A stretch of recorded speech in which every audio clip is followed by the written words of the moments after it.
ओशो की पुस्तक संभोग से समाधि की ओर का इतना विरोध क्यों हुआ? पहले आओ जानते हैं संभोग से समाधि की ओर पुस्तक में क्या है।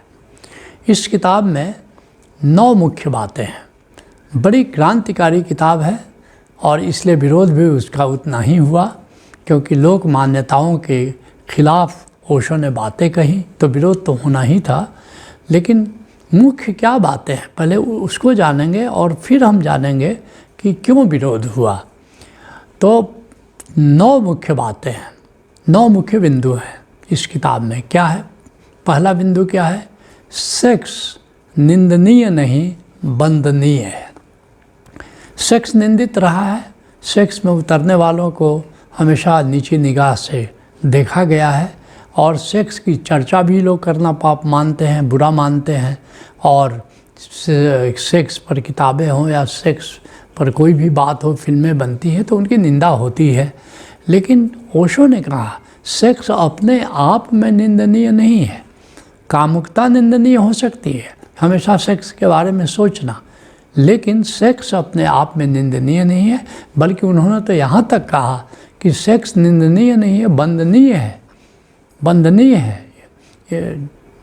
दूसरा जो इस किताब में लिखी गई है कि सेक्स कैसे वंदनीय है, इसमें ओशो ने उदाहरण दिया है कि जैसे खजुराहों की मूर्तियाँ हैं, जैसे कोणार्क की मूर्तियाँ हैं, वो संभोग की स्थिति में वो मूर्तियाँ गढ़ी गई हैं और इतने उन मूर्तियों में के चेहरे पर इतनी शांति है, इतना आनंद दिखाया गया है और वो मंदिरों के बाहर की दीवारों पर उन्हें खोदा गया है। तो ओशो कहते हैं कि खजुराहो और कोणार्क आदि मंदिरों के बाहर भी जो यौन मुद्राएं हैं और बड़े सम्मान के साथ और सम्मानीय स्थान पर उनको अंकित किया गया है। तो ये ओशो ने कहा है, इसका मतलब कि हमारे पुराने जो ऋषि थे, पुराने जो संत थे, उन्होंने सेक्स को निंदनीय नहीं कहा बल्कि सेक्स को वंदनीय कहा। और ओशो कहते हैं कि मैं भी उन ऋषियों की तरह मानता हूँ कि सेक्स निंदनीय नहीं है बल्कि सेक्स वंदनीय है। जो तीसरी मुख्य बात इस किताब में कही गई है कि सेक्स जो है इसी सेक्स पर परमात्मा की सृष्टि आधारित है। चाहे मनुष्य हो कि कोई अन्य योनि हो, तितली हो, भौरे हो या फूल हो, तो सेक्स पर ही परमात्मा की पूरी सृष्टि आधारित की गई है। अगर सेक्स निंदनीय होता तो क्या परमात्मा, क्या सृष्टि करता, पूरी सृष्टि को सेक्स पर आधारित करता? इसका मतलब कि अगर सेक्स पाप है तो परमात्मा तो पापी हो गया। तो इसलिए ओशो कहते हैं कि जिस बात पर पूरी सृष्टि आधारित सृष्टिकर्ता परमात्मा ने की है वो निंदनीय तो नहीं हो सकता। तो ये महत्वपूर्ण बात इस किताब में कही गई है। चौथा जो मुख्य बिंदु है जो इस किताब में वर्णित है, कहते हैं ओशो कि माता पिता के संभोग से हम पैदा हुए हैं। अगर हम सेक्स की निंदा करते हैं, अगर हम भोग की निंदा करते हैं तो फिर तो माता पिता भी निंदनीय हो जाते हैं, माता पिता का कृत्य भी निंदनीय हो जाता है। तो इस बात को ओशो कह रहे हैं कि नहीं, जो ये पूरी रचना है या पूरी व्यवस्था है, इसको निंदनीय नहीं कहा जा सकता कि कहीं न कहीं ये पूरी व्यवस्था परमात्मा की स्वीकृति पर आधारित है। अगर हम रचना को या रचना जिस तरह चल रही है, संरचना चल रही है, अगर वो उस आधार को ही हम निंदित कर देते हैं तो फिर तो रचना ही निंदित हो जाती है। जो पांचवा जो बिंदु इस किताब में वर्णित है कि सेक्स की निंदा से दमन और विकृति को बढ़ावा मिला है, क्योंकि लोगों ने सेक्स को जितना सप्रेस किया उतना वो सिर उठा करके खड़ा हो गया। समाज में विकृतियाँ आई, बलात्कार आया और आए दिन अखबारों में तुम पढ़ते हो, चैनल्स पे देखते हो कि बलात्कार हो रहे हैं और बलात्कार हो रहे हैं बहुत ही, जिसको कहते हैं कि हिंसा के साथ हो रहे हैं। तो ये जो सप्रेशन हुआ सेक्स का, और सच कहो तो जिन राज्यों में, जिन देशों में जहाँ भी सेक्स का सप्रेशन है वहीं पर सेक्स के अपराध सबसे ज़्यादा हो रहे हैं, वहीं पर बलात्कार की घटनाएं ज़्यादा हो रही हैं। जहाँ मुक्त समाज है, जहाँ सेक्स की निंदा नहीं की गई है, सेक्स को सप्रेशन नहीं किया गया, वहाँ भी अपराध हो रहे हैं, लेकिन अपराध की संख्या बहुत कम है। लेकिन जिस समाज में दमन ज़्यादा है, सेक्स की निंदा ज़्यादा है, उस समाज में वह सेक्स से संबंधित उतने ही अपराध हो रहे हैं। तो सेक्स की निंदा के जो दुष्परिणाम हुए तो इससे दमन और विकृति को बढ़ावा मिला और सेक्स से संबंधित अपराध उससे बढ़े हैं। जो छठा बिंदु है इस किताब में कि सेक्स प्रेम का पहला सोपान है। सेक्स प्रेम का एक आयाम है, प्रेम का ही एक डायमेंशन है। अगर सेक्स की निंदा करते हो तो प्रेम की निंदा भी इसमें छुप जाती है। सेक्स की निंदा कहीं ना कहीं प्रेम की निंदा से जुड़ी हुई है।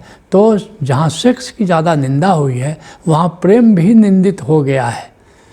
तो जबकि प्रेम तो परमात्मा है, ऐसा कहा है हमारे, जैसे ओशो ने कहा गॉड इज़ लव, जीसस ने कहा गॉड इज़ लव, परमात्मा प्रेम है। ओशो ने कहा लव इज़ गॉड, प्रेम परमात्मा है। और प्रेम को परमात्मा से हमारे भक्तों ने जोड़ा, हमारे संतों ने जोड़ा है। तो निश्चित रूप से ये जो सेक्स की निंदा से प्रेम की निंदा हो जाती है, जबकि प्रेम तो वंदनीय है। प्रेम के वंदनीय होने में तो कोई संदेह होना ही नहीं चाहिए। जो सातवां बिंदु इस किताब में वर्णित है कि प्रेम ही प्रभु का द्वार है। प्रेम को स्थापित किया ओशो ने कि प्रेम ही प्रभु का द्वार है। गुरु गोविंद सिंह जी कहते हैं साँच कहूँ सुन लेहु सवै, जिन प्रेम कियो तिन्हि प्रभु पायो। जिसने प्रेम किया उसने ही परमात्मा को पाया। ओशो कहते हैं ज्ञान से प्रभु जाना जाता है, प्रेम से प्रभु पाया जाता है। तो बिना प्रेम के तो प्रभु पाया नहीं जा गया। और तुमने सेक्स की निंदा की तो प्रेम की निंदा भी कहीं न कहीं हो गई। और प्रेम की निंदा अगर हो गई, प्रेम के प्रति तुम्हारा निंदा भाव है, तो प्रेम में उतरोगे कैसे? तो निश्चित रूप से ये जो प्रेम है इसको प्रभु के द्वार के रूप में मानना चाहिए। इसको कोई ऐसा नहीं निंदात्मक द्वार नहीं मानना चाहिए। फिर आठवां जो बिंदु है इस किताब में कि सेक्स कीचड़ की तरह है, लेकिन उसी से प्रेम का कमल भी खिलता है। कीचड़ की भी ज़रूरत है। अब बहुत साफ़ पानी हो तो तुम कीचड़ को डालो और उसमें कमल को डालो, और कमल अगर कीचड़ नहीं है, केवल पथरीली ज़मीन है, तो वहाँ कमल तो नहीं उगेगा। ये कमल क्या है? ये प्रेम है, ये भक्ति है। तो अगर ये कीचड़ भी ज़रूरी है ताकि उसी में बीज डाल करके वो फ्लावरिंग होती है और उस फ्लावरिंग से वो फूल खिलता है कमल का। तो इस तरह से सेक्स निंदा का विषय नहीं है, बल्कि सेक्स आधार है प्रेम का। और नौवां जो बिंदु है वो बहुत महत्वपूर्ण है कि जो ऊर्जा हम सेक्स में लगाते हैं उसे समझपूर्वक हमें ध्यान और समाधि को मोड़ देने की ज़रूरत है। ऊर्जा वही है, जो नीचे बहती है तो सेक्स बन जाता है, ऊपर बहती है तो आनंद बन जाता है। ऊपर अगर वही ऊर्जा बहती है तो प्रेम बन जाता है, भक्ति बन जाता है, उत्सव बन जाता है। तो जो ऊर्जा हम सेक्स में लगाते हैं, ओशो इस किताब में स्पष्ट बता रहे हैं कि होश करो, एक दिन जागो और उस ऊर्जा को निम्न गमन की जगह उसको ऊर्ध्व गमन की दिशा दो। उसे समझपूर्वक अगर हम उपयोग करें तो हम ध्यान में जा सकते हैं, हम समाधि में जा सकते हैं। ऊर्जा तो वही है, चाहे सेक्स में जाओ, चाहे ध्यान में जाओ, या समाधि में जाओ, या आनंद में जाओ और उत्सव में जाओ। तो पूरी किताब में यही वर्णन है कि जो ऊर्जा हम संभोग में खर्च करते हैं उसी ऊर्जा को समाधि की ओर मोड़ दो। इसलिए किताब का नाम भी रखा गया है संभोग से समाधि की ओर। अब पूछते हो कि इतना विरोध क्यों हुआ? तो इस किताब के विरोध के 3 मुख्य कारण रहे। उन 3 मुख्य कारणों पर चर्चा करना चाहेंगे कि पहला कारण क्या है। किताब के शीर्षक का गलत अर्थ लगाया गया कि संभोग से समाधि फलित हो सकती है।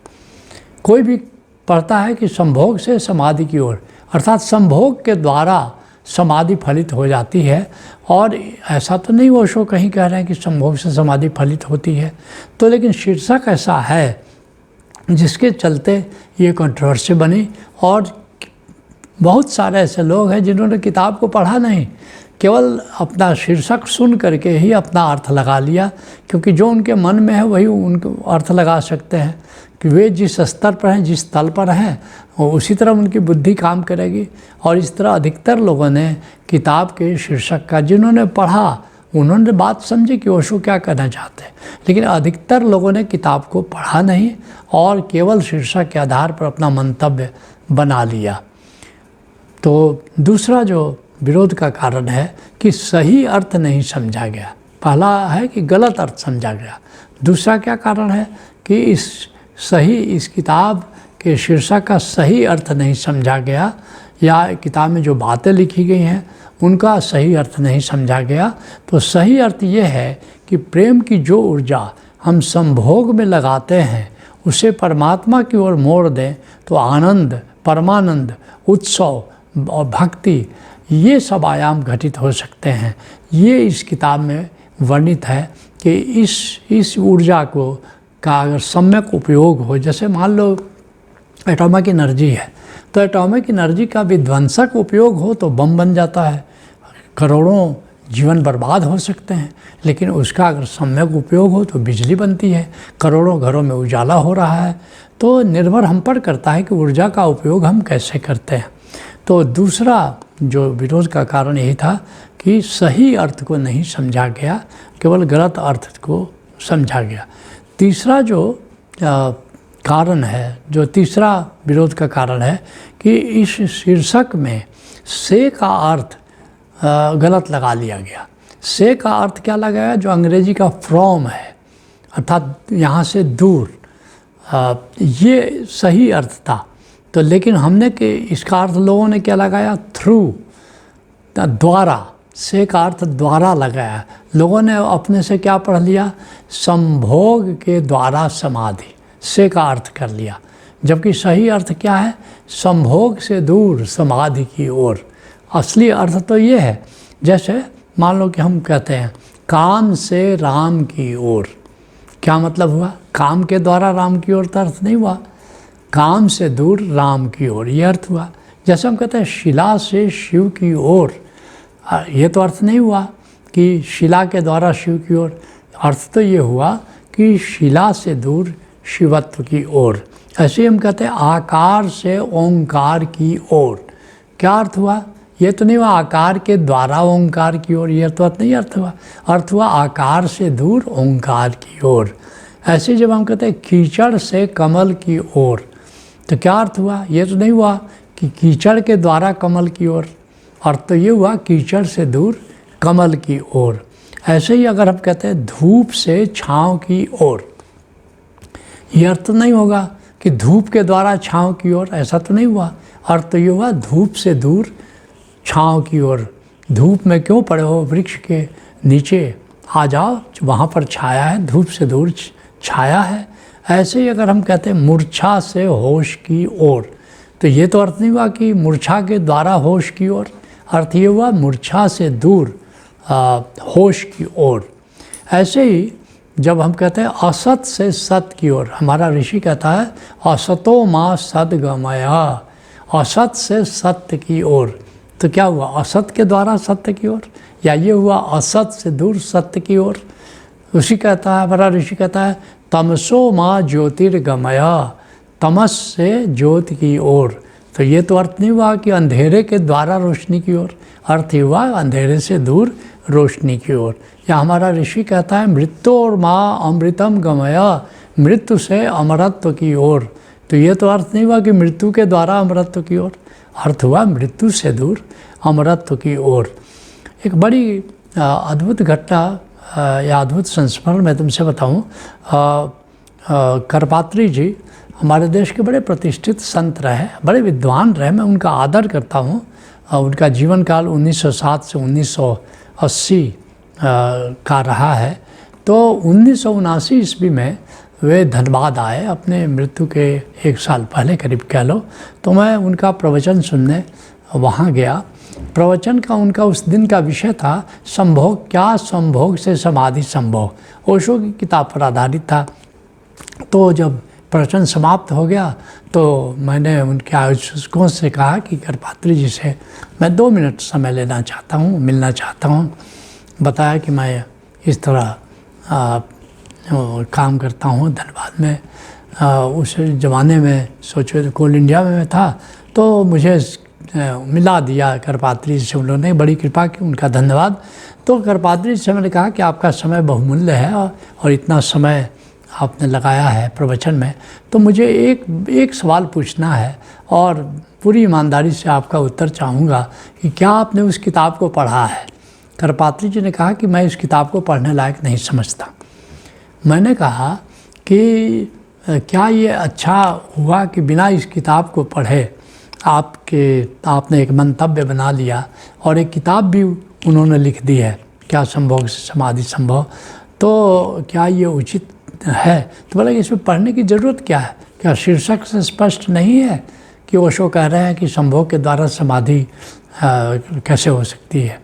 हमने कहा कि यही तो मैं आपसे कहना चाहता हूँ विनम्रता से कि मैंने वो किताब पढ़ी है, उसमें ऐसा नहीं है। जैसे मैं आपसे कहूँ कि धनबाद से दिल्ली की ओर, तो क्या आप धनबाद की गलियों में आपका वाहन चक्कर काटेगा या धनबाद को छोड़ करके दिल्ली जाएगा। उसने कहा ये कोई पूछने की बात है, धनबाद से दूर जा कर के दिल्ली जा सकते हैं। क्योंकि ऐसे ही उस किताब में है कि काम से दूर, ये जो संभोग से दूर समाधि की ओर चलो, जो ऊर्जा तुम संभोग में नष्ट करते हो उस ऊर्जा को समाधि में लगाओ। करपात्री जी का ऐसा लिखा है कि हाँ बिल्कुल ऐसा लिखा है, पर ओह तब तो भूल हो गई। तो अब करपात्री जी जैसा विद्वान, स्थापित विद्वान, उनके जैसा संत, तो अगर वो ये भूल कर सकता है तो सामान्य लोग भूल कर रहे हैं तो उनको क्या कहोगे। लेकिन असली बात यह है कि नासमझी के कारण इस किताब का विरोध हुआ, आज भी हो रहा है, कमोबेश कल भी होता रहेगा। तो आज के सत्संग को यहीं विराम देते हैं।